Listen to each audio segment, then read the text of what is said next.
بسم الله الرحمن الرحیم. زه په دې ویډیو کې تاسو ته د خوبونو په باره کې معلومات درکوم. خوبونو لیدلو ته څه ضرورت ده، د دې سوال جواب درکوم. ولې موږ ډېر خوبونه ګورو؟ خوبونو کې موږ ته څه راهنمایي وي؟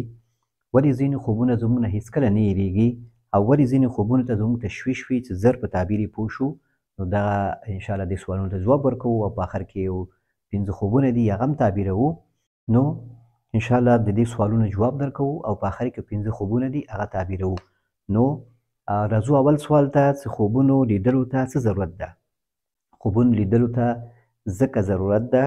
چې دا خوبونه د څه نه جوړیږي؟ زموږ او ستاسو د ورځني ژوند چې څومره کارونه دي، ژوند او شیان یادوو، ګورو، کوي، دا ټول په ذهن کې پاتې وي. نو د شپې چې کله موږ ویده کېږو د روانشناسي، سایکولوژي، علم النفس له لحاظه د دې ایډیټ کېږي، ایډیټ او دا صفایي کېږي. چې کوم شیان مهم وي هغه زموږ حافظه کې ساتل کېږي او کوم شیان غیر مهم وي هغه ترې کټ کېږي او هغه ترې ایسته کېږي. نو دغه لپاره بیا ځینې وخت ته خوب په شکل باندې موږ ته هغه شی په ذهن کې پاتې شي، نو سبا هم بیا په یاد وي. او د اسلام له نظره بیا دا وایي چې اسلام چې زموږ کله ویده کېږو نو زموږ روحونه بره ځي د عرش لاندې، او هلته د نورو روحونو د مسلمانان چې دي هغو سره ځي، او همدې نه بیا د مړو خوبونه او دا خوبونه اکثر خوبونه د همدې نه جوړېږي. او بعضې حقایق، بعضې هلته د ملایکو او بر اسمان او هلته د ملایکو ځای وي، نو ځینې شیانو باندې هم انسان بیا خبرېږي د آینده په حساب باندې. ځینې مسایل چې هغه په خوب کې کتلي وي، بیا وروسته وایي چې ولا دا مسله په خوب کې ما کتلې وه. نو دا د روح کار ده چې روح دا کار کوي چې څومره روح زموږ صفا وي او عبادت کوو، همیشه په اودس اوسېږو، پاک اوسېږو، افکار هم صحیح وي، مثبت فکر لرو، او ایمان هم په الله قوي وي، او خپل روح آرام ساتو، او تشویش و غیبت و بې ځایه خبرې نه کوو، نو دومره به صفا وي، زموږ خوبونه به ښه خوبونه وي، صفا به وي، او تشویقي او ترغیبي خوبونه به وي. اسلام کې چې دا خوب ته اهمیت ورکړل شوی دی، دا خوب موږ ګورو، دې ته څه ضرورت ده؟ ضرورت همدغه ده چې آخره زمانه کې دلته د مسلمانانو ډېر سخت حالت وي او د فتنو دور وي، نو دلته د خوبونو ضرورت وي چې هر چاته هغه خوبونه یو شخصي دلیل کېدلی شي. یعنې د فتواو، د احکامو د شریعت دا ټول معلوم دي، دا ټول واضح دي. خوب څه ده؟ بیا دا یو شخصي دلیل کېدلی شي تا ته، خو دې نه احکام نه ثابتېږي، بلکې دا یو شخصي دلیل تا ته کېدلی شي، یو انسان ته یو تشویق او یو ترغیب او یو خطر نه بچ کېدو، یو ښه کار باندې تشویقېدو، یو آینده په حساب باندې بعضې مسایلو نه خبرېدو باندې. نو دغه کې بیا دا دې ته ضرورت وي د آخر زمانه کې، ځکه دا تشویشونه زیات وي، خوبونه کتل کېږي. نو قرآن کریم کې هم دې ته اشاره ده چې الله تعالی وایي اعوذ بالله من الشیطان الرجیم لهم البشرى فی الحیات الدنیا. نبي علیه السلام نه کله پوښتنه وشو چې د دې آیت څه معنا ده؟ نو نبي علیه السلام ویلي چې د دې نه مراد ښه خوبونه دي، چې خپله ته وګوري یا بل څوک ستا په حصه کې وګوري، دا دواړه یو حکم لري.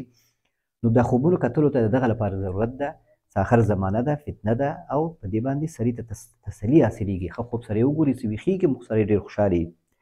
او بل ولې موږ خوبونه ګورو؟ همدې لپاره مسلمانان او موږ دا خوبونه موږ ګورو چې په دې کې موږ ته رهنمایي وي، او په دې کې خوبونو کې اکثر بیا د آینده راتلونکي په حساب باندې اکثر رهنمایي وي. شی تېر سوي پر هغه برابر باندې کم وي، خو اکثر خوبونه چې دغه د آینده پر ارتباط وي. ځکه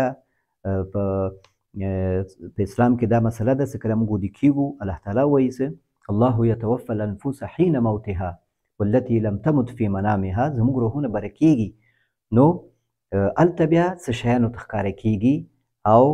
دغه نه بیا خوب موږ ته جوړېږي چې الله تعالی په دې کې یو ملک مقرر کړی، ملایکې دي، هغوی انسان ته بیا یو تمثیل کوي، یو شی ښیي ورته د خوب په شکل باندې.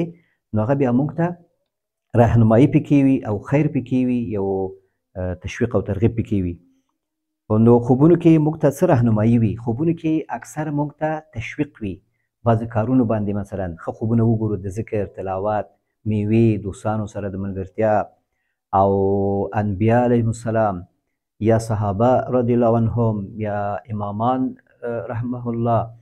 یا ښه خلک، نو دا په خوب کې وګورو نو موږ ته یو خوشحالي حاصلېږي، او موږ ته یو رهنمایي پکې شي چې دغسې ښه کارونه موږ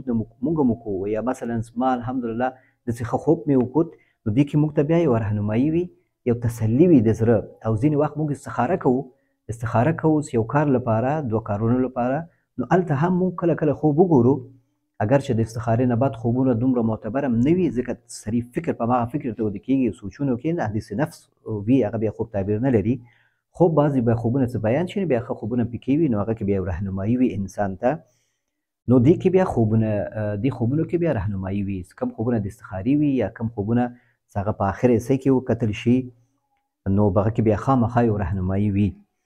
او بل سوال څه ولې ځینې خوبونه زموږ نه هېڅکله نه هېرېږي بلکل زموږ نه ځینې خوبونه هېڅکله نه هېرېږي وجه دا ده چې زموږ خوبونه چې موږ ګورو نو دا د روح په واسطه موږ دا خوبونه ګورو او زموږ روح څه ده هغه خو همیشه فعال وي هغه خو نه مړ کېږي حتی چې کله موږ وفات کېږو زموږ روح ژوندی وي او هغه موږ نه بره کېږي ځي نو ځکه دا خوب موږ نه نه هېرېږي چې دا خوب مهم وي په دې خوب کې حتما موږ ته چې وي یا رهنمایي وي یو تنبیه وي د یو ګناه نه منفه کوي متوجه کوي او یا یو خطر ته متوجه کول وي لکه مار په خوب کې چې کتل کېږي اکثر چې دا وژل کېږي په خوب کې نو دا په دې باندې تعبیر کېږي چې تا سره یو خیانت روان دی یو دښمني او یو دوکه در سره روان ده چې کله ته مار مړ کړې معنا ده چې دغه خیانت دا دوکه دا خطر تا دفع کړه دا خطر الله تا نه دفع کړی ده ستا د دعاګانو په سبب یا د مور پلار دعاګانو په سبب یا ستا د هغه تدبیر په سبب یا الله تعالی د خپل خاص رحمت په وجه باندې ستا د عبادتو په سبب اخلاقو په سبب باندې تا نه شی دفع کوي نو دا هم بیا یو سړي ته یو خیر وي نو خوبونه دا بیا خوبونه هغه خوبونه دي چې هېڅکله سړي نه هېرېږي یعنې خطري خوبونه هم انسان نه هېرېږي او ښه خوبونه هم د انسان نه هېرېږي لکه چې ما یو خوب کتلی ده په هغه 14 کلنۍ کې هغه نوجواني کې چې نبي علیه السلام یې په خوب کې کتلی چې هغه یو څانه چې هغه کې بوکني او پړی هم نه وي زه ورځم څه اوبه وباسم ما سره لاسګاډي کې نو کراچي کې لاسګاډي کې 2 سطلونه نو هغه ما ته اوبه وباسي بدون د هر شي نه بدون د بوکې نه بدون د سطل نه ما ته اوبه راوباسي او هماغه 2 سطلونه ما ته ډکوي او بیا ما نه پرېږدي درته ما له لاسه نیسي او ځان سره مې بیایي نو دغه خوب ما کتلی او دغه نه وروسته الحمدلله چې بیا زما دا خوب علماو ته بیان کړه په هغه وخت کې وروسته علما څه خپله مې بیا تحقیق وکړه چې دا په خوب کې دا سا کتل او بیابان کې سا کتل د دې څه تعبیر ده نو همدغه د علم تعبیر ده تعبیر خواب علم ده چې دا بدون د واسطه نه الله تعالی د تجربې په حساب باندې یو فضل په حساب باندې الله تعالی ماته دا راکړی ده او دغه د ستاسو د خدمت کوم او د خوبونه هم تعبیروم او الله دې وکړي چې الله مانه راضي شي په دې باندې او تاسو هم ته خیر ورسیږي نو دغه خوبونه بیا دا خوب زما نه هېڅکله نه هېرېږي هغه صفایي د اوبو په هغه سطل کې چې کم صفایي ښکاري ماته هغه هېڅکله مانه نه هېرېږي دا خوب نو په همدې وجه باندې چې دا خوب ماته مهم ده زما په ژوند پې بدل شوی ده یا مثلا یو خطري خوب وي مار مړ کول دا هم کتل شوي دي نو دا انسان نه یو خیانت یو ضرر الله تعالی دفع کوي نو د همدغه وجه ده بیا ځینې خوبونه زموږ نه هېڅکله هم نه هېرېږي زموږ په یاد وي ځکه زموږ روح یوازې کتلی وي دا اوسنۍ اوس د ورځې موږ یو شی ګورو نو دا خو زموږ سترګې دي ګناهګار سترګې او بیا جسم سره بیا سوچونو سره او د شپې څه موږ ویده کېږو اول ته روح یوازې پرواز کوي او ځي او ځینې شیان ګوري نو هغه بیا څنګه سړي نه هېر شي هغه خو هېڅکله هم نه هېرېږي نو ولې ځینې خوبونو ته زموږ تشویش وي او کوشش کوو چې زر په تعبیر یې پوه شو بلکل ځینې ملګري ځینې کسان هغوی ما ته خوبونه لیکي وایي او بیا زنګونه وهي چې زر تعبیر یې ما ته ووایه وارخطا یم او ډار لرم او بیخي ټوله شپه مې خوب نه ده کړی ځکه تشویش ورته وي او یا په دې خوب کې یو څه شی وي درته یو څه رهنمایي وي یو تنبیه وي یو تشویق وي یو ترغیب وي نو په دې خوب کې یو څه شی وي نو په دغه وجه باندې هغه خوب ته سړي تشویش وي دا باید زر پرې پوه شو ماته دا څه تعبیر لري ماته په دې کې څه رهنمایي ده ماته په دې کې څه تنبیه ده نو دا خوبونه بیا سړي تشویش وي نو که تاسو خوب وکتل نو تشویش ورته مه کوئ ځکه کوم خوب هغه د خوب کتلو نه وروسته ته ویښېږې او خفه یې او وارخطا یې ډار وي در باندې دا شیطاني خوب ده دا هېڅکله چاته وایم مه اعوذ بالله وایه دا خوب هېڅ تا ته ضرر نشي رسولی چاته به یې نه وایې اعوذ بالله به وایې دا ولې دې نه منع شوي وو نبي علیه السلام وایي چې کله تاسو خراب خوب ولیدو تاسو چاته مه تېروئ ولې ځکه دې سره بیا همداسې ستا فکر کېږي چې کله ته خراب خوب ګورې او هغه بیا چاته وایي نو دې سره همدغه ستا ذهن کې همغه راځي هغه هم یو شی وایي نو ستا ذهن همداسې جوړېږي تا ته تشویش جوړېږي تا ته بېهمتي پیدا کېږي او تا ته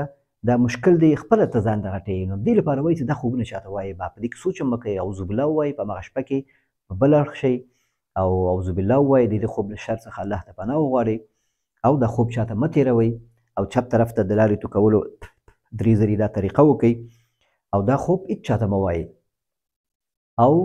که جګ سوې په همغه شپه کې اودس هم وکړه او 2 رکعته نفل هم وکړو، مونځ هم دعا وکړه، دا بیخي ښه راځي، نو بیخي مطمئن شه، نو ستا ته انشاءالله دا خوب ضرر نه رسېږي. نو دا و د خوبونو په باره کې معلومات او څو سوالونه ځوابونه. اوس راځو خوبونو ته. یو څو خوبونه دي، 15 خوبونه دي. اول یو خوب یې ویلی ده څه مخکینی خاوند یې وفات شوی او اوس د خپل لیور سره نکاح کړی ده، خپل مخکینی خاوند بار بار په خوب کې ګوري چې خفه ده او د سره خبرې نه کوي. نو دا اوس مهم خوب ده او دا ما هغه ته تعبیر کړی ده او ډېر زیات خوشحاله شوی ده او دغه په ژوند کې یو تغییر راغلی الحمدلله. ولې؟ ځکه چې دی خپل خاوند په خوب کې ګوري چې خاوند یې کور ته راځي، مخکینی وفات شوی او اوسنی بل ورور سره یې واده کړی دی، هغه اولاد هم لري، دغه مخکیني خاوند هم لري، خو ژوند یې اوس تریخ ده، ځکه چې د خپل مخکیني خاوند یاد کړي په هر وخت کې، د خوښي په وخت کې، د هر وخت کې د خپل خاوند په مخ کې، د کورنۍ په مخ کې دا ته دا تاوان رسولی چې د ژوند په دې باندې خرابېږي. دا یاد یې نه ده پکار. 3 ځلو زیات د مسلمان لپاره دا جواز نه ده چې په مړي باندې هغه خفګان وکړي، یو ډېر یاد یې کړي، وژاړي، دا منع ده دې نه. 3 ورځو پورې انسان کولی شي. نو دا چې کله خوب یې ویلي نو ما ورته ویلي، تعبیر مې ورته وکړ، ځکه دا مهم و، ما ته واتساپ کې مې ورته زر تعبیر کړ. نو ورته ویلې چې ته دا وجه چې ته دا خوبونه ډېر ګورې، ده سره دا سوال و چې ولې دا خوبونه زه ګورم، حتی وایي چې د دې خاوند مې دا خور یې چې ده ده هم دا کتلی ده چې دا خاوند مې ما نه خفه ده، راغلی ده او کور کې او ما سره خبرې نه کوي، ما نه خفه ده. نو ته ولې دا خوبونه ګورې؟ ما ورته ویلې چې دې لپاره چې ته خوبونه ګورې چې ته دا اوسنی ژوند تا خراب کړی ده په سوچونو باندې، دا اوسنی ژوند دې تا خراب کړی ده د خاوند مخکیني خاوند په یاد باندې. مه یادوه، د هېڅ چا په مخ کې مه یادوه، خصوصا د اوسني خاوند چې ورور یې د هغه په مخ کې بیخي مه یادوه او د اولادونو په مخ کې دی، د کورنۍ په مخ کې مه یادوه. خپل ژوند جاري ساته، خپل خوشحالي او خپل دغه پې مه خرابوه په دې باندې، ځکه تا ته هېڅ نفع نشي رسولی. که ته غواړې چې هغه ته مخکینی مرحوم خاوند ته دې خیر ورسوي او هغه ته خیر ورسېږي، نو یوازینۍ لاره چې هغه دعا ده، ښه کارونه دي، یو صدقه جاریه شه، اولاد ته یې ښه تعلیم ورکړه، اولاد ته یې ښه تعلیم ورکړه چې هغوی صدقه جاریه شي خپل پلار لپاره، او ته دعاګانې ورته وکړه، ذکر، تلاوت، عبادت. د ژمي شپې د مسلمان لپاره غنیمت ده. هر شپه سهار ته نږدې وخت کې د اذان نه مخکې جګېږه او دلته یو 2 رکعته 4 هر څومره چې وسې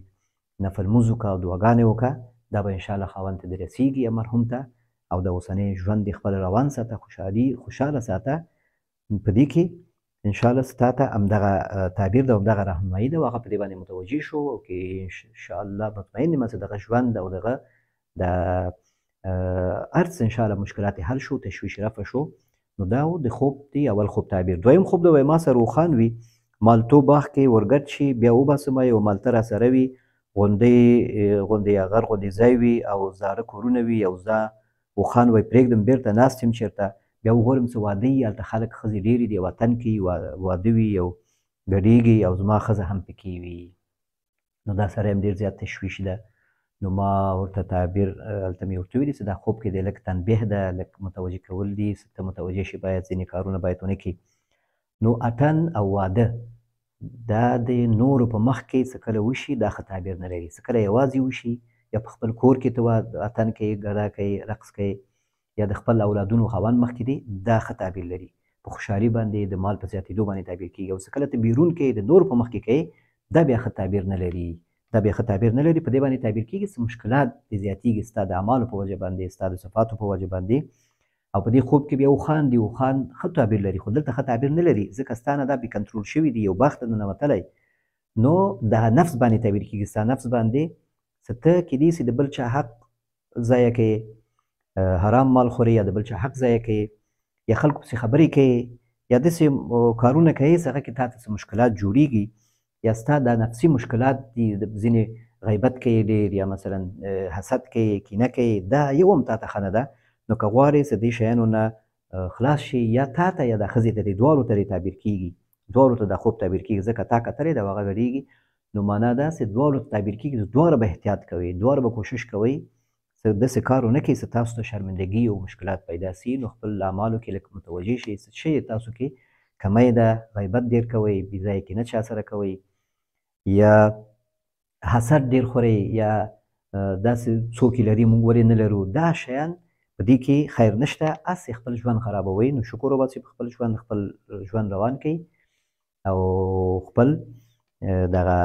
بې ځایه فکرونو باندې خپل ژوند مه خرابوئ. والله تعالی اعلم. دریم خوب دا وایي پکورې کور کې پخ کړي وي وای بیا موږکان هم پکې وي او بیا ما څوک ماته یو موږک راکړي د پکورې په شکل باندې او هغه وخورم دویم راکړي ښه په خوند یې وخورم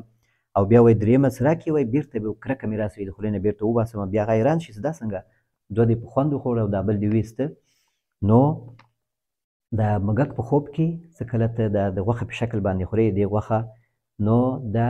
غیبت باندې تعبیر کېږي د چا غیبت یو مشهور فاسقه فاجره ښځه یا فاسقان او بدکاران بد زنانه بدکار زنانه چې د هغوی غیبتونه کوي او هغوی یادونه کوي هغوی په یوټیوب فیسبوک کې چې ګوري او بیا د هغوی یادونه کوي او همیشه اوري ګوري یادونه کوي او غیبت کوي او بد ورپسې وایي یا څوک دی ګاونډیانو کې هم څوک ده دا زنانه هغه پسې ترې غږېږي دې کې د خیر نشته دې کې د خیر نشته غیبت مه کوه خصوصا د فاسقو فاجرو خلکو هر څوک الله ته وسپاره هغوی الله لري او ورسره حساب و کتاب هغه ورسره کوي موږ قاضي نه یو چې د چا په ژوند کې فیصله وکړو چې دا ښه ده او دا بد ده او د هر چا پسې وغږېږو بد نه به ځان ساتو بد نه به ځان ساتو بد ته به بد وایو ځان به ترې ساتو خو هر وخت دغه یادونه هر وخت ورپسې بدې ردې ویل کمنټونه کول دا مناسب کار نه ده دا مسلمان لپاره خپل وخت ضایع کول نه دي پکار نو که ته دا کارونه کوې نو دې کارونه نه منع شي والله تعالی اعلم څلورم خوب د وای مور سره مې جنګ وي خو پلار مې زما په طرف وي نو مور سره دې جنګ وي او پلار دې ستا په طرف وي مور او پلار په خوب کې څه کله سړي سره جنګ کوي او وار کوي وهل کوي خفه دا ښه تعبیر نه لري معنا داسې ته به یو ګناه کوي معنا داسې ته داسې یو کار کوي چې هغه ستا د کورنۍ شان او هغه کوم کورنۍ مقام دی د هغه سره دا نه ښیي یعنې پلار یې دا کار نه ده کړی ورونه یې دا کار نه دي کړي ته څنګه دا کار کوي که هغه بد کارونه یي که فحشا کارونه یي که بې ځایه ناست یي که بې ځایه ملګري وي نو دغه شیان کوي نو دغه شیانو نه ځان وساته او دغه شیانو نه منع شه دې کې خیر نشته او کوشش وکړه چې هغه پلار دې چې ستا دعاګانې کوي د پلار دې دلته طرفداري مراد د پلار دعاګانې دي هغه پلار تا ته دعا کوي مور هم دعا کوي خو ته باید داسې کار ونه کړې چې هغوی بیا خفه شي والله تعالی اعلم پنځم خوب ده و یو کس ده د ورځې مخې ته مې چې راشي نو ټوله شپه خراب خوبونه ګورم او فکر کوم چې پر ما څه شی شوی ده تعویض یا اثر پرون مې مخې ته راغی ټوله شپه ځناوران مې په خوب کې کتل نو دا شیطاني خوب ده شیطاني فکرونه هم دي او شیطاني خوبونه هم دي مسلمان ته نه ده پکار چې د چا باندې بدګماني وکړي مسلمان ته نه ده پکار چې هغه په چا باندې بدفاري ونیسي دغه فلاني ما سره داسې وکړي چې دا راغی داسې شو مونږ کور ته راغی مونږ کور داسې شو یا مې دا مې مخ ته مې راغی داسې شو دا صحیح نه ده دا شیطاني خبره ده وسواس ده او دې عذاب نه ځان وباسه هېڅ چا باندې بدګمان مه لره ټولو کسانو باندې ښه ګمان ولره او په رالاسې ځې سترګې دې کته واچوه نبي سلام همیشه سترګې به یې کته اچولې ځکه په دې کې به ډېر شرونه ته بچ سي بدګماني نه به هم بچ سي چا تندی او د چا خولو ته به هم نه ګورې اشارو ته به هم فکر نه وي نو تا ته هېڅوک هم ضرر نشي رسولی تعویض و اثر دا پرېږده دا شیان څه رسېږي موږ ته د خپل اعمالو په وجه باندې رسېږي چې موږ بې اودسه یو یا خراب فکرونه کوو د خرابو فکرونو په سبب باندې د بدګمانونو په سبب باندې د ګناهونو په سبب باندې د مسلمانانو په غیبت په سبب باندې زموږ ژوند خرابېږي زموږ سوچونه خرابېږي زموږ خوبونه هم خرابېږي نو دا خوب هم صحیح نه ده او دا فکر څه کوې دا وایې چې داسې یو کس د هغه په وجه باندې دا هم صحیح نه ده دا دواړه صحیح کار نه ده اعوذ بالله ووایه الله نه خیر وغواړه او ته څه وایې چې ټوله شپه مې بیا ځناوران په خوب کې کتل دا هم همدغه ځناورانو نه مراد یو بل نه جوړي په یو بل حمله کوي او په یو بل باندې فکر کوي چې دا به راباندې حمله کوي هغه مخکې حمله کوي نو موږ خو باید داسې نه شو نو ته باید داسې فکر ونه کړې چې دا مسلمان دا کس په ما باندې داسې شی کړی دی هېڅ شی هم نشي کولی بس ځان دې الله ته وسپاره خپل لمونځ اودس کوه او خپل اذکار د صبح شام وایه آیت الکرسي سهار ماښام هر لمونځ نه پس قل اعوذ بالله احد قل اعوذ بالفلق قل اعوذ برب الناس دا درې ځلې پنځه وخته او د خوب په وخت کې نو د بیا بدن باندې لاس هم تېر کړه خوب په وخت کې نو دا کوه انشاءالله تا ته هېڅ شی هم ضرر نشي رسولی نو دا و د نن ورځې هغه معلومات د خوبونو باره کې چې ما تاسو ته درکړه او پنځه خوبونه څخه تعبیر شو الله دې وکړي چې دا خوبونه تاسو اورېدلي وي دا معلومات تاسو ته په نفع تمام شوي په خیر تمام شوي او یو ګیله مې تاسو نه ده چې تا څو دا ویډیوګانې ګورئ 80% هغه کسان چې دا زما ویډیوګانې ګوري هغوی دا چینل یې سبسکرایب کړی نه ده ځان یې شریک کړی نه ده په دې کې زما تایید نه ده کړی راځي ګوري او زما تایید نه کوي نو په دې باندې زه خفه کېږم خوشحاله کېږم هغه وخت چې زه وګورم چې تاسو ډېر زما ویډیوګانې ګورئ او دا لایک کوئ شیر کوئ کمنټ کوئ نو په دې سره زه تشویق کېږم زه پوهېږم چې دا زما ویډیو خیر ده او زه تشویق کېږم نور هم زحمت وباسم، معلومات تیارومه. دا اوس ما د اودیو ثبتوله، مخکې مې مایک نه و لګولی، نیم ساعت زه لګیا وم همدغسې لکه څه اوس لګیا شوم. دا مایک مې نه و لګولی، هغه عوض شو، اوس بیرته له سره مې د هغه وکړه، وخت مې هم کم ده. نو د څومره ما باندې تکلیف ده، نو تاسو دا ویډیو ګورئ بیا لایک کوئ نه. دا خو فیسبوک غوندې نه ستاسو څوک وګوري، هېڅوک هم دلته نه ګوري. یوټیوب خوبي دا ده چې دلته څه شی لایک کړي یا څه شی کمنټ کړي،